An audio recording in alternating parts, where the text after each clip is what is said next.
जय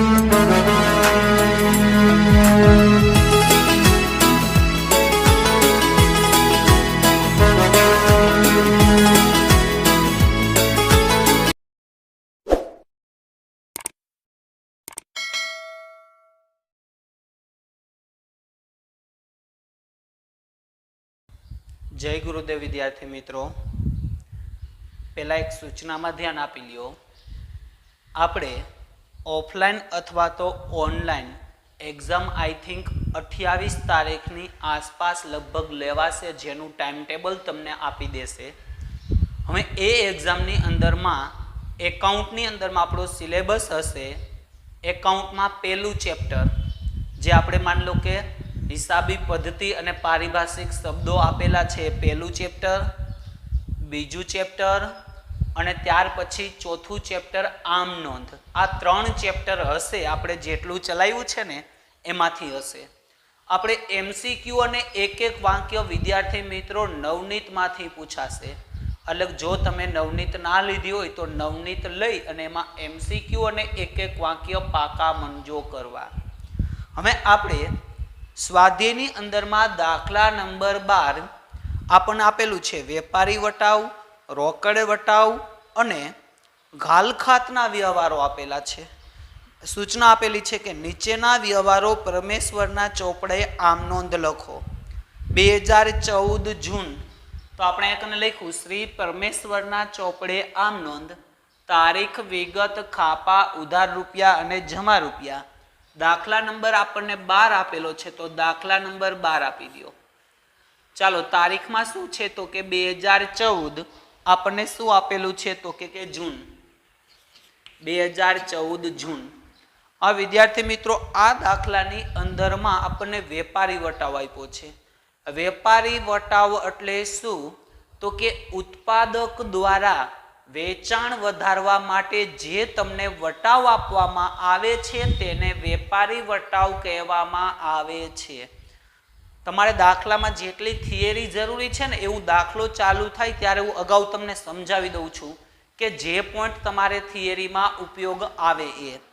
कारण के घणा बधा अमुक विद्यार्थी एम कॉमेंट करे छे के साहेब तमे थियरी कापी नाखो छो थियरी, पण थियरी आपणे जे दाखलामां आवे ने एटली ज उपयोगी छे। बाकी आपणे मान लो के एना विશે मात्र जानकारी जरूरी है। बाकी थियरी आपणे जो डीपमां शीखवा जाशुं तो आपणो सिलेबसमां जे दाखला नहीं छे ने ए तो थोड़ाक स्पीडमां गणाववा पड़े। तो स्पीडमां गणाववाथी तमने समजाय ना समजाय एवा प्रश्न रहे। तो आपणे शुं कर्युं तो के आपणे थियरी थोड़ीक आपणे कट करी अने दाखलामां थोड़ोक वधारे समय आपशुं। कारण के आ आपणो प्रेक्टिकली सब्जेक्ट है, कोई थियरीनो सब्जेक्ट नथी के पेपर में तमने जे पूछाय ने ए पण तमने एमसीक्यू अने एक एक वाक्य पूछाशे। बराबर एमां कोई मोटा प्रश्नों आपने थियरीना न पूछाय के मान लो के 2 अथवा 3 मार्क में माग्या मुजब जवाब आपो एवा एकाउंटनी अंदर में मोटा प्रश्नों न पूछाय। एमनी जग्याए आपणे शुं आवे तो के दाखला आवे जे आपणे आम नोंध छे, बेवड़ी असर छे, खाताना प्रकार छे, खातानुं वर्गीकरण छे। कारण के अमुक विद्यार्थीओनी कॉमेंट हती के साहेब तमे थियरी कट कर नाखी। जो थियरी आपणे जोवा जाय तो आपणे शुं तो के सिलेबस पूरो थवामां वार लागे, प्लस में दाखला आपड़ा कोई दी पूरा न थाय। एटले आपणे जेटली थियरी दाखलामां उपयोगी हती एटली थियरी आपणे डीपमां जोता गया छीए। पहला चेप्टरनी अंदर में तमारे पारिभाषिक शब्दों महत्वना छे। कोई एना सिवायना जे एकाउंटना लाभ, फायदा, गैरफायदा ए एटला खास इम्पोर्टન્ટ नथी। तो आपणे जोशुं आमां के भाई श्री परमेश्वरना ચોપડે आम नोंध एमां आपणो पहलो टॉपिक आव्यो तो वेपारी वटाव।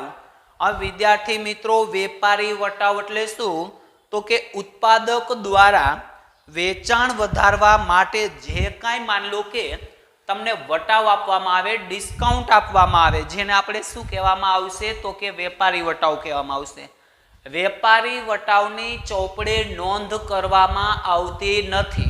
वेपारी वटाव मात्र बाद करी दर्शावाय छे, एनी कोई ચોપડે नोंध करवामां आवती नथी। हवे आपणे जोशुं आगळ के भाई वेपारी वटाव छे तो वेपारी वटाव आपणे डायरेक्ट जे आपेલું एने बाद करीने लखी नाखवाना। एना पछी जोईए आपणे रोकड़ वटाव एटले शुं तो के नाणांनी फटाफट उघराणी थई शके। बराबर ना के आपणे जे उधारमा माल वेच्यो होय तो ए रूपियानी आपणे तात्कालिक उघराणी थई शके એટલા માટે આપણે શું તો કે વેપારી વટાવ રોકડ વટાવ આપવામાં આવે છે. રોકડ વટાવ છે એની આપણે ચોપડે નોંધ કરવામાં આવે છે. કારણ કે રોકડ વટાવ જે તમને આપવામાં આવેલો હશે, જો આપણને રોકડ વટાવ મળતો હોય તો આપણને રોકડ વટાવ ફાયદો છે. જો આપણે રોકડ વટાવ આપતા હોય તો આપણને નુકસાન છે રોકડ વટાવ. તો રોકડ વટાવની નોંધ થશે. રોકડ વટાવ કઈ રકમ ઉપર ગણાય તો કે જેટલો વ્યવહાર રોકડ હોય એના ઉપર જ રોકડ વટાવ ગણાશે. આપણે ઘણી વખત ઘણા બધા નથી કહેતા ભાઈ કે જો માની લો કે આપણે 10,000 રૂપિયા કોઈ વ્યક્તિ પાસેથી લેવાના હોય, અમે એ ભાઈને આપણે કીધું ભાઈ ઓલા 10,000 રૂપિયા તમારે ચૂકવવાના છે, ભાઈએ આપણને કીધું હું તમને 1 મહિના પછી ચૂકવીશ. એટલે આપણે શું તો કે તાત્કાલિક ઉઘરાણી થઈ જાય એટલા માટે આપણે એને સ્કીમ આપી કે ભાઈ તું 1 દિવસ અથવા 2 દિવસમાં જો 10,000 રૂપિયા તમે મને ચૂકવી દેશો તો એમાંથી તમે 1,000 રૂપિયા ઓછા આપશો, એટલે કે 9,000 આપશો ને તો પણ ચાલશે. તો આને આપણે શું કહેવાય? રોકડ વટાવ કહેવાય. આપણે 10,000 લેવાના હતા એમની જગ્યાએ 9,000 લઈ અને હિસાબ પૂરો કર્યો તો આને આપણે આપેલ વટાવ કહેવાય. રોકડ વટાવની ચોપડે નોંધ કરવામાં આવે છે. જો આપણે વટાવ એમને આપ્યો હોય તો આપેલ વટાવ કહેવાય. આપણને કોઈ વટાવ આપતા હોય તો એને મળેલ વટાવ કહેવાય. આપેલ વટાવ આપણને નુકસાન છે તેથી આપેલ વટાવ ઉધાર કરવાનો. જ્યારે મળેલ વટાવ આપણને ફાયદો છે તો મળેલ વટાવ આપણે શું કરશું? જમા કરી દેશું. ચાલો પેલો વ્યવહાર જોશું. ₹50,000 રોકડા, ₹10,000 નો માલ સ્ટોક તથા ₹15,000 દેવાદારો લાવી ધંધો શરૂ કર્યો. આ વિદ્યાર્થી મિત્રો જોજો, પેલા ધંધો શરૂ કરવાનો શબ્દ આવે એટલે એક અસર મૂડી ખાતે આવે. આપણને એવું કીધું હોય કે ભાઈ ધંધો શરૂ કર્યો એટલે કે ધંધો શરૂ કરવાનો શબ્દ આપેલો હોય એટલે એક અસર મૂડી ખાતે આવે. શા માટે તો કે ધંધો શરૂ કરવા માટે ધંધાના માલિક દ્વારા જે કાંઈ રોકાણ કરવામાં આવે છે તેને આપણે મૂડી કહેવામાં આવે છે. તો માન લો આપણે કેટલી વસ્તુ ધંધો શરૂ કરવા માટે લાવ્યા તો કે રોકડ, માલ સ્ટોક અને દેવાદાર. આ ત્રણેય વસ્તુ આપણા માટે મિલકત છે. તો એને માલ મિલકત ખાતા નિયમ લાગુ પડે. આવે તે ઉધાર, જાય તે જમા. તો ધંધાની અંદરમાં મિલકત આવે છે તો આપણે શું આવશે? ઉધાર આવશે. ચાલો આપણને એમ કીધું 50,000 રોકડા લેવા છું, એક અસર રોકડ ખાતે ઉધાર. કેટલા આવશે તો કે 50,000. ત્યાર પછી આપણને આપેલું છે 10,000 નો માલ સ્ટોક લાવ્યા તો માલ સ્ટોક પણ આવશે. આવે તો ઉધાર. માલ સ્ટોક ખાતે ઉધાર. કેટલા રૂપિયા આવશે માલ સ્ટોક ખાતે ઉધાર? તો કે 10,000 રૂપિયા. ત્યાર પછી આપણે દેવાદારો લાવ્યા તો દેવાદારો કેટલા છે તો કે 15,000. તો દેવાદારો ખાતે ઉધાર 15,000.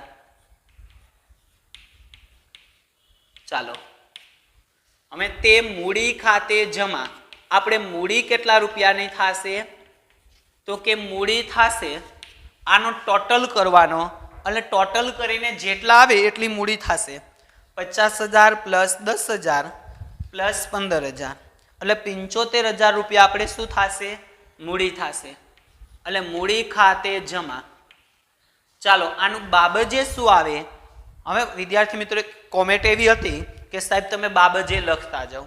હવે તમે પણ એટલું સમજી શકો છો કે હું જો દરેકે દરેક આમ નોંધમાં બાબજે બોર્ડ ઉપર લખું તો આખા બોર્ડમાં 2 થી 3 આમ નોંધ સમાય. તો હું પાછો માન લો કે ભૂસવા જાઉં તો વિડીયો કેવડો તો કે મોટો બની જાય, ઘણો બધો, કે મિનિમમ 40 થી 45 મિનિટનો વિડીયો બને.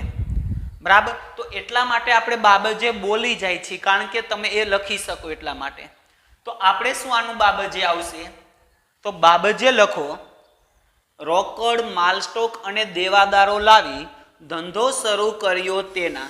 અને બાબજે તો વિદ્યાર્થી મિત્રો તમે રકમમાંથી તમારી રીતે લખી દો ને તોય ચાલે. બાબજે ફિક્સ નથી કે હું જે બોલું એ જ બાબજે લખો એવું કોઈ ફિક્સ નથી. બાબજે તમે તમારી રીતે લખી શકો છો. ચાલો બીજી તારીખનો વ્યવહાર. શ્રીમતી શારદા પાસેથી ₹20,000ની લોન 10% વ્યાજે લીધી. આપણે શ્રીમતી શારદા પાસેથી ₹20,000ની લોન લીધી 10% વ્યાજે. તો સૌ પ્રથમ આપણે બેવડી અસર વિચારવાની. આપણે ₹20,000ની લોન લીધી તો એ આપણને શું આપશે? રૂપિયા આપશે, રોકડ આપશે. તો એક અસર રોકડ ખાતે અને બીજી અસર આપણને શેના ₹20,000 આપ્યા? તો કે લોન ના આપ્યા. તો બીજી અસર આવશે શ્રીમતી શારદાની લોન ખાતે.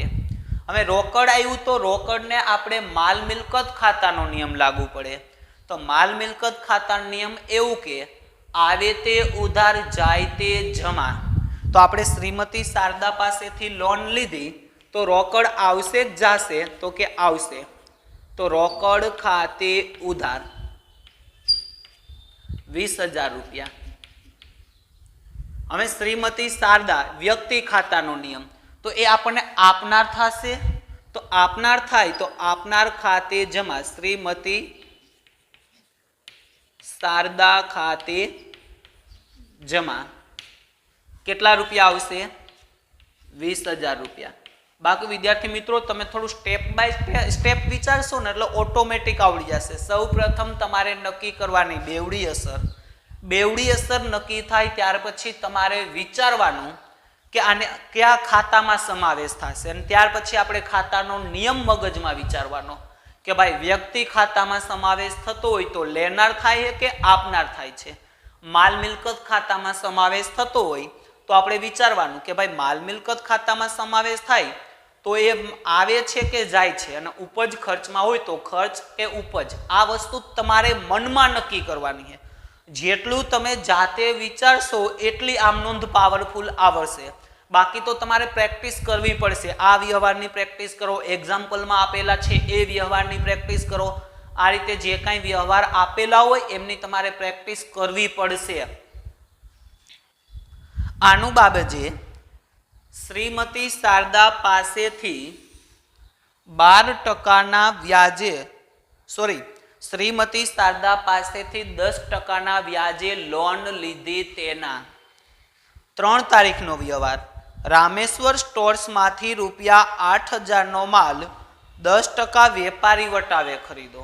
સૌ પ્રથમ આપણે બેવડી અસર વિચારશું કે રામેશ્વર સ્ટોર્સ પાસેથી 8,000નો માલ 10% વેપારી વટાવે ખરીદો છે. રામેશ્વર સ્ટોર્સ નામ આવ્યું, આપણને રોકડ અથવા ચેક શબ્દનો ઉલ્લેખ નથી આપ્યો, તો આ વ્યવહાર ઉધાર વ્યવહાર થયો. હવે આપણને ખબર છે, વિચારવાનું ઉધાર વ્યવહાર હોય એટલે એક અસર નામ ખાતે આવે. તો એક અસર આવશે રામેશ્વર સ્ટોર્સ ખાતે અને બીજી અસર આવશે ખરીદ ખાતે. ખરીદીનો સમાવેશ શેમાં થશે? તો કે માલ મિલકત ખાતામાં થશે. રામેશ્વર સ્ટોર્સ છે એનો સમાવેશ શેમાં થશે? તો કે વ્યક્તિ ખાતામાં થશે. ખરીદી માલ મિલકત ખાતાનો નિયમ લાગુ પડે. તો ખરીદી કરશું ત્યારે માલ આવશે કે જાશે? તો કે ખરીદી કરશું ત્યારે માલ આવશે. આવે તો ઉધાર. તારીખ 3 આપણે શું આવે? તો કે ખરીદ ખાતે ઉધાર. પછી લખશું આપણે તે રામેશ્વર સ્ટોર્સ વ્યક્તિ ખાતામાં સમાવેશ થશે. વ્યક્તિ ખાતાનો નિયમ એવું કે છે કે લેનાર ખાતે ઉધાર, આપનાર ખાતે જમા. તો આપણે રામેશ્વર સ્ટોર્સ પાસેથી માલ ખરીદો છે તો રામેશ્વર સ્ટોર્સ આપનાર થશે. તો આપણે લખશું કે ભાઈ રામેશ્વર સ્ટોર્સ ખાતે આપણે જમા આવશે. સ્ટોર્સ ખાતે જમા.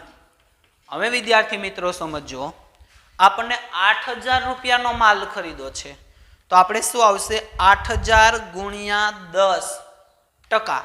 આ રીતે કેલ્સીમાં કરવાનું. 8,000 ગુણ્યા 10%. એટલે ₹800 તમારે વેપારી વટાવ આવશે.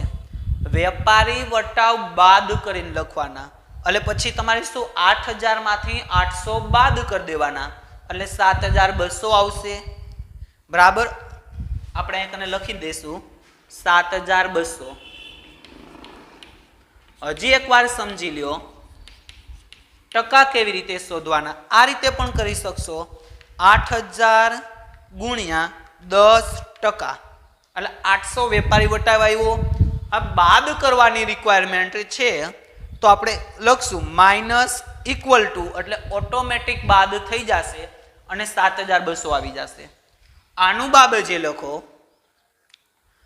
રામેશ્વર સ્ટોર્સ પાસેથી 10% વેપારી વટાવે માલ ખરીદો તેના, આગળ જોશું 5 તારીખનો વ્યવહાર ગાયત્રી સ્ટોર્સને ₹5000 નો માલ 10% વેપારી વટાવે વેચ્યો। ગાયત્રી સ્ટોર્સ નામ આપેલું છે, રોકડ ચેક શબ્દનો ઉલ્લેખ નથી, તો આપણે ઉધાર વ્યવહાર થયો। ઉધાર વ્યવહાર છે તો એક અસર નામ ખાતે આવશે ગાયત્રી સ્ટોર્સ ખાતે અને બીજી એક અસર આવશે વેચાણ ખાતે। તો આપણે લખશું તારીખ 5 ગાયત્રી સ્ટોર્સ વ્યક્તિ ખાતાનો નિયમ, તો ગાયત્રી સ્ટોર્સને માલ વેચ્યો છે તો ગાયત્રી સ્ટોર્સ લેનાર થશે। ગાયત્રી સ્ટોર્સ ખાતે ઉધાર તે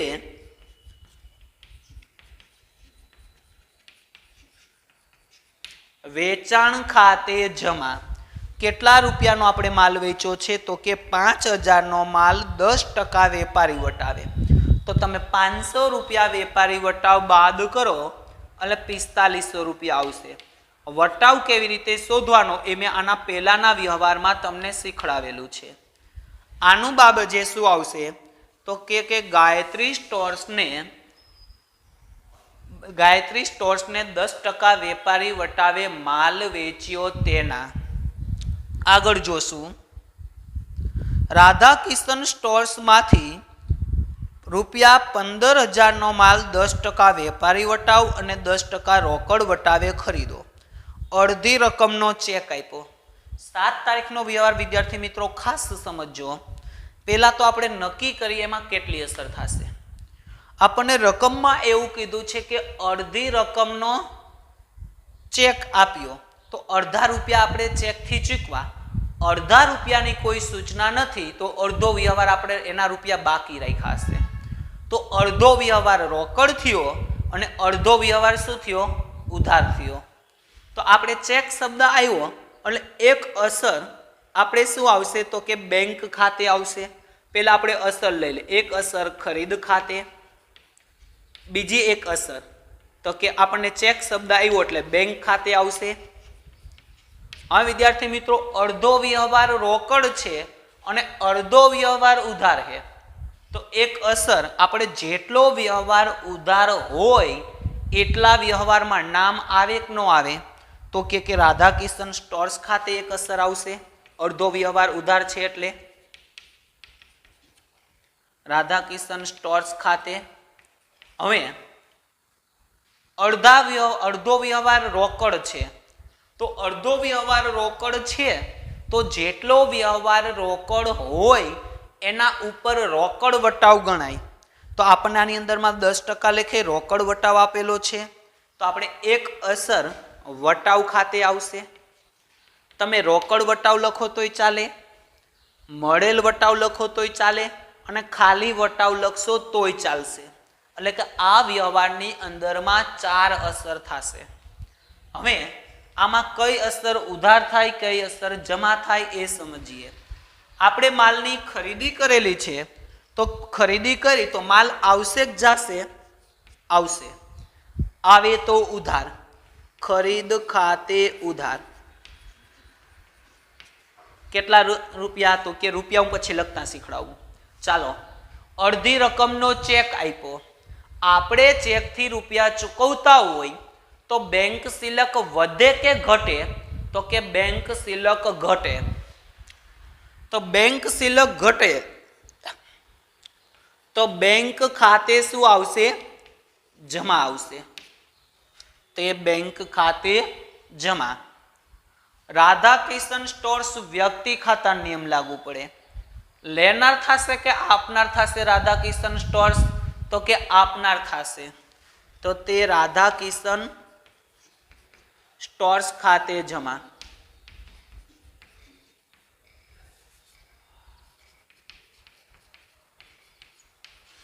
ખાતે જમા. હવે વટાવ આપણે માલ ખરીદો છે તો વટાવ આપણને ફાયદો થશે.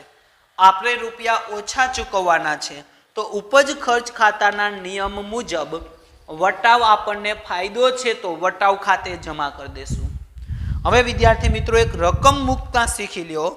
આપણે કેટલા રૂપિયાનો માલ ખરીદો છે તો કે 15,000 નો માલ 10% વેપારી વટાવે ખરીદો તો 15,000 ગુણ્યા 10%, 1,500 રૂપિયા વેપારી વટાવ બાદ કરી નાખવાનો.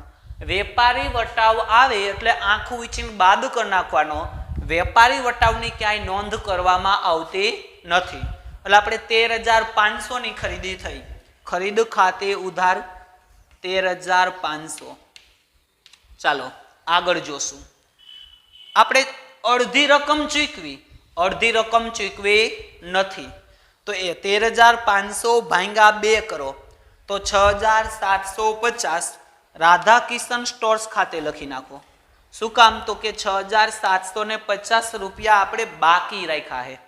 આપણે આટલા રૂપિયા એમને ચૂકવવાના બાકી છે તો આપણે 6,750 લખી નાખ્યા. અમે જોવાનું આપણે કે આપણે અડધી રકમનો ચેક આપ્યો તો જેટલી રકમનો ચેક આપ્યો હોય એ આપણે રોકડ વટાવ બાદ કરીને ચેક લખ્યો હશે. ધારો કે તમારે કોઈ વ્યક્તિને 10,000 રૂપિયા આપવાના છે. હવે એ વ્યક્તિએ તમને એવું કીધું કે હું તને 1,000 રૂપિયા, જો તું મને આજે રૂપિયા ચૂકવતો હોય તો 1,000 ઓછા ચૂકવજે, ચાલશે. તો તમે એને ચેકથી પેમેન્ટ કરતા હશો તો તમે કેટલા રૂપિયાનો ચેક લખશો? 10,000 માંથી જે 1,000 રૂપિયા તમને ડિસ્કાઉન્ટ આપ્યું એ તમે બાદ કરી દેશો ને. એટલે કે 10,000 માંથી 1,000 બાદ કરીને તમે 9,000 નો ચેક લખ્યો હશે. તો આમાં આપણને એવું કીધું છે કે અડધી રકમનો ચેક લખ્યો તો એમાંથી 10% વેપારી વટાવ બાદ કરીને ચેક લખ્યો હશે. તો 6,750 ના 10% કરો એટલે તમારે વટાવ કેટલો આવશે તો કે 675. બરાબર. અમે 6,750 માંથી 675 બાદ કરો તો ચેક કેટલા રૂપિયાનો લખ્યો હશે? 6,075 નો. બરાબર. આ વ્યવહાર છે ને તમે 3-4 આવા વ્યવહાર જોશો તો એ સમજાશે તમને. બાબજે લખો રાધા કિશન સ્ટોર્સ પાસેથી 10% વેપારી વટાવ અને 10% રોકડ વટાવે માલ ખરીદી અડધી રકમ ચેકથી ચૂકવી તેના તારીખ 10, તો 10 તારીખનો વ્યવહાર જોશું. બરાબર. તો તારીખ 10 માં જોશું.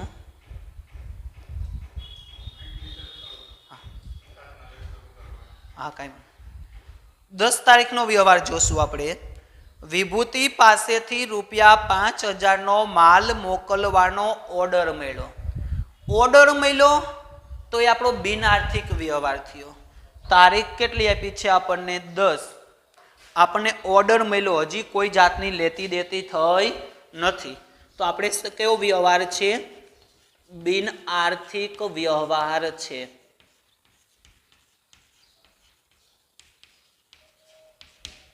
ચાલો આપણે આ કેવો વ્યવહાર થશે તો કે બિન આર્થિક વ્યવહાર થશે.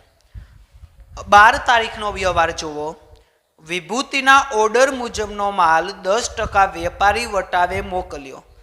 લારી ભાડાના રૂપિયા 50 રોકડા ચૂકવ્યા. આપણને જેણે વિભૂતિએ ઓર્ડર આપ્યો હતો, ઓર્ડર મુજબનો માલ આપણે શું કર્યું તો કે વિભૂતિને મોકલી આપ્યો છે. અને લારી ભાડાના કેટલા રૂપિયા ચૂકવા તો કે 50 રોકડા ચૂકવ્યા. પેલા સમજી લ્યો વિદ્યાર્થી મિત્રો. તારીખ કેટલી આપી છે આપણને? 12. 10 તારીખમાં વિભૂતિએ આપણને ઓર્ડર આપ્યો હતો અને હવે આપણે માલ મોકલી આપ્યો. જે આપણે રોકડા ચૂકવી ખાલી 50 રૂપિયા ચૂકવા લારી ભાડાના, તો વિભૂતિને તો ઉધારમાં માલ વેચ્યો તો વિભૂતિ લેનાર થશે. તો લેનાર ખાતે ઉધાર એટલે આપણે એકને આવશે વિભૂતિ ખાતે ઉધાર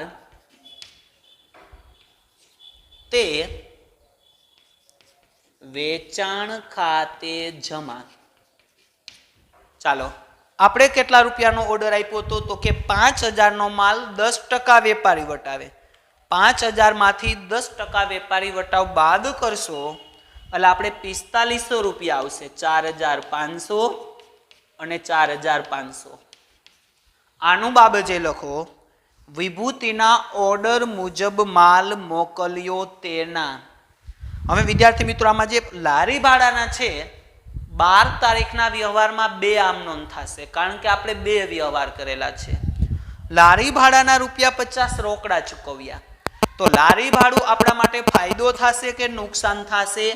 તો કે નુકસાન થશે. તો લખશું લારી ભાડા ખાતે ઉધાર. આપણને ખર્ચ થયો તે આપણી પાસેથી રોકડ જાય તો જમા, તે રોકડ ખાતે જમા. કેટલા રૂપિયા આવશે? તો કે ₹50 અને ₹50. આનું બાબતે લખો લારી ભાડાના રોકડા ચૂકવ્યા તેના.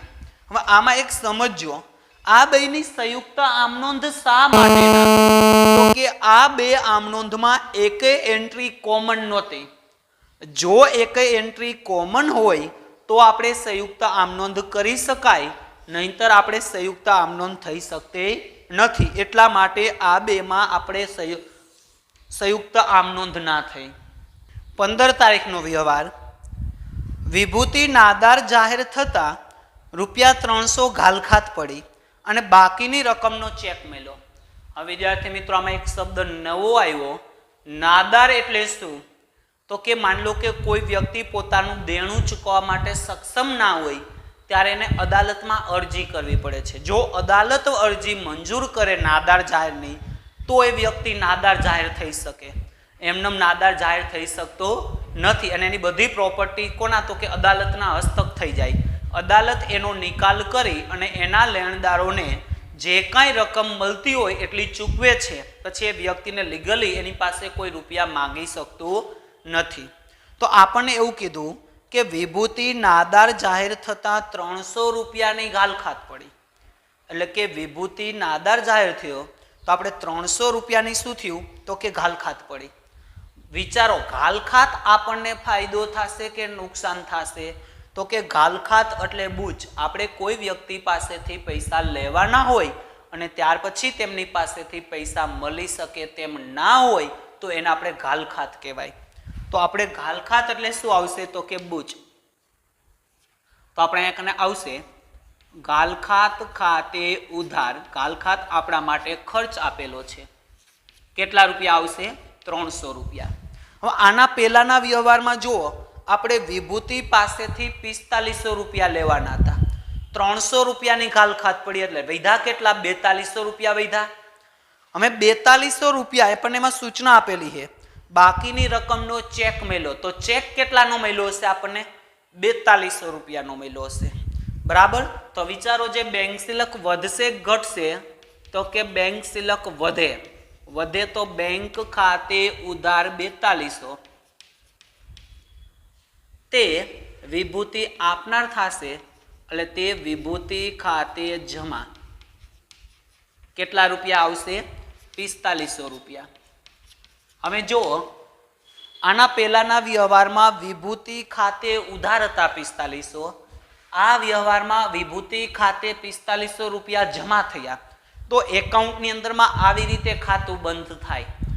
કારણ કે ઉધાર જમા બે બાજુ 4500 આવી ગયા. એની તમે આના પછીના ચેપ્ટરમાં ખાતા વહીને ખતવણી કરશો ત્યારે આ એન્ટ્રી ક્રોસ થઈ જાય, કટ થઈ જાય અને એકાઉન્ટના ચોપડામાં આવી રીતે ખાતા બંધ કરવાના આવે કે ઓમાં વિભૂતિ ઉધાર હતી ₹4500. ત્યારે આપણે વિભૂતિ પાસેથી રૂપિયા લેવાના હતા. એનો હિસાબ પૂરો થયો અને વિભૂતિનું ખાતું આપણે શું કરી દેવાનું? જમા કરી દેવાનું. એટલે ઉધાર જમા કટ થઈ જાય. આવી રીતે ખાતું બંધ થાય. જે આપણે માન લો કે દુકાનદાર હોય એની પાસેથી આપણે રૂપિયા ચૂકેલે લીટા મારી દઈએ અથવા છેકા મારી દઈએ. આવી રીતે લોકો ખાતા બંધ કરે. એને ખાતું બંધ થયેલું ન કહેવાય. કારણ કે એકાઉન્ટની અંદરમાં છેકછાક એલાઉડ નથી. એકાઉન્ટની અંદરમાં તમારે કોઈ ખાતું બંધ કરવું હોય તો તમારે એની રિવર્સ એન્ટ્રી આપવી પડે. આનું બાબતે લખો વિભૂતિ નાદાર જાહેર થતા 300 ઘાલખાત પડી અને બાકીની રકમનો ચેક મળ્યો તેના. તારીખ આવશે આપણે 16. અનુપમના ₹1050 બાકી લેણા પેટે ₹1000 ચેક આપી હિસાબ ચૂકતે કર્યો. આપણને એવું કીધું છે કે અનુપમના ₹10.50 બાકી લેણા પેટે ₹1000નો ચેક આપી હિસાબ ચૂકતે કર્યો. આપણે અનુપમને આપ્યા છે. આપણે માન લો કે અનુપમને ₹1050 આપવાના હતા, આપ્યા ₹1000, તો ₹50 શું થયું? કસર થઈ. કસર એટલે શું? આપણે શોપિંગ કરવા જતા હોય, માન લો કે ₹503 થયા, તો આપણે ₹500 આપી છીએ, ઉપરના ₹3 નો આપી, તો આ ₹3 કસર થઈ. આપણને માન લો કે એ રીતે કરતા હોય તો આપણને ફાયદો થાય ₹3નો. આપણે વેપારી હોય અને સામેવાળો ગ્રાહક એ રીતે કરે તો આપણને એ કસર ₹3 નુકસાન થાય. તો આમાં આપણે આમ નોંધ શું આવશે? આપણે જોશું આગળ. 16 તારીખનો વ્યવહાર. अनुपम खाते उधार 10.50 ते अनुपम खाते उधार 10.50 ते चेक आपी हिसाब चूकते कर्यो छे तो ते बैंक खाते जमा 1000 અને કસર આપણને ફાયદો થયો તો આપણે લખશું તે કસર ખાતે જમા ₹50. આનું બાબતે લખો અનુપમને તેના બાકી લેણા પેટે 1000નો ચેક આપી હિસાબ ચૂકતે કર્યો તેના 20 તારીખનો વ્યવહાર. ઈમાનદાર પાસેથી માંડી વાળેલ ઘાલખાતના ₹1500 રોકડા પરત મળ્યા. કે માન લો કે આપણને પેલા બૂચ લાગ્યું હતું કે ભાઈ પૈસા નથી દેવા ₹1500, હવે એને એવું સૂજી આવ્યું કે ભાઈ મારે કોઈને બૂચ મરાય નહીં, તો એને આપણને પાછા રૂપિયા આપી દે. તો આપણને પાછા રૂપિયા આપે છે ઈમાનદાર, તો આપણે શું આવશે? આપણી પાસે રોકડ આવશે. તો આપણે લખશું રોકડ ખાતે ઉધાર 1500 તે ઈમાનદાર આપનાર થશે, બરાબર, પણ ઈમાનદારનું ખાતું જમા થશે નહીં. શું કામ? તો કે ભૂતકાળમાં આપણે એનું ખાતું બંધ કરી દીધું છે. તો આપણે ઘાલખાત પરત થઈને, તો આ ઘાલખાત પરત આપણને ફાયદો થશે.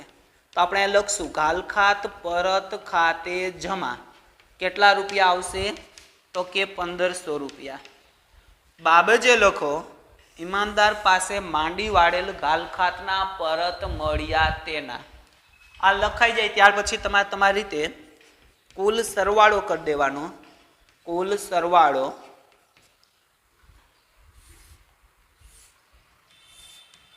બરાબર ઉધાર અને જમા બાજુનો સરખો આવશે, તમારે સરવાળો તમારી રીતે કરી દેવાનો